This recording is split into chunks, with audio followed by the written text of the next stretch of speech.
6:35. We promised you these numbers, and the unemployment numbers are just coming out. The unemployment rate has dropped to 7.8%, and 114,000 new jobs were added in the month of September. That rate is down from last month's 8.1% in August. The unemployment rate fell not because of the number of jobs added, but because of the number of people who simply gave up looking for work. And with 7.8% of the workforce out of work, the candidates, of course, this is going to be all the talk today. And joining us right now is former White House advisor and analyst Steve Yates. You were in the Bush administration for the first 5 years of the administration. What's your initial reaction to these numbers? I'm very surprised to see it go down 0.3%. I mean, most market analysts and economists had seen this 114,000 number and thought that it would actually lead to a 0.1% increase in the unemployment rate. And the only mathematical explanation for it is, as you said, that an unfortunate number of people have just simply stopped looking for work. Now, how is President Obama going to take this news? Obviously, he's been saying all along, give me 4 more years. We're turning the corner, and this would be the first month over the last 44 months that the unemployment rate would have dropped below that 8% mark. So that's a huge benchmark for President Obama. It is. It's a remarkable coincidence, which I'm sure will be fodder for the campaign trail, that the 7.8 figure is exactly the figure that was in place when President Obama was inaugurated in January 2009. And so I'm sure that there's some relief that it's gone back to where he started. I'm sure that Governor Romney and his campaign will say, well, that's just not good enough, and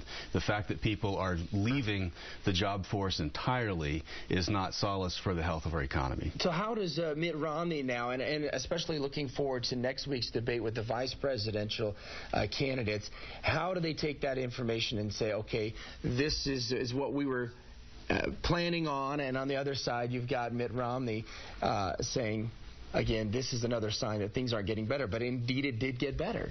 Well, the numbers got better, and I think that that's the tough thing. In politics, it's always a matter of picking the numbers and the angles that you're going to try to push. I think that the broadly, though, we saw in the presidential election, the debate, that Mitt Romney put forward a broad theme about debt levels. Unemployment is still exceedingly high at 7.8%, and we still don't have growth at a level that is going to bring employment and new jobs to new graduates. So I think a lot of what Governor Romney was saying in the last debate is still going to hold.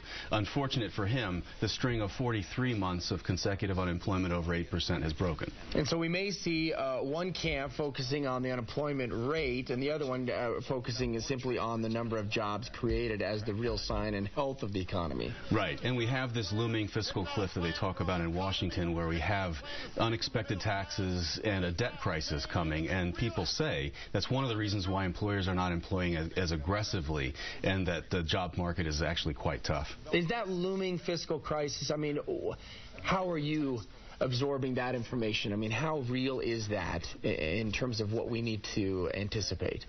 Well, from my narrow point of view, on any given day, Congress and the White House could wake up and do their jobs, and we would be able to resolve a budget crisis. This only exists because the United States Senate has chosen for 4 years not to pass a budget, and we need that kind of responsibility, actually, both in the White House and in the Congress. My guess, that also will be a theme of the vice presidential debate.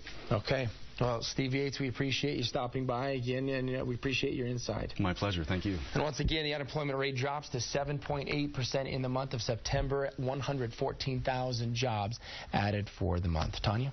All right, thank you. Well, there's been a lot of focus on Big Bird since the presidential debates on Wednesday, when Mitt Romney said he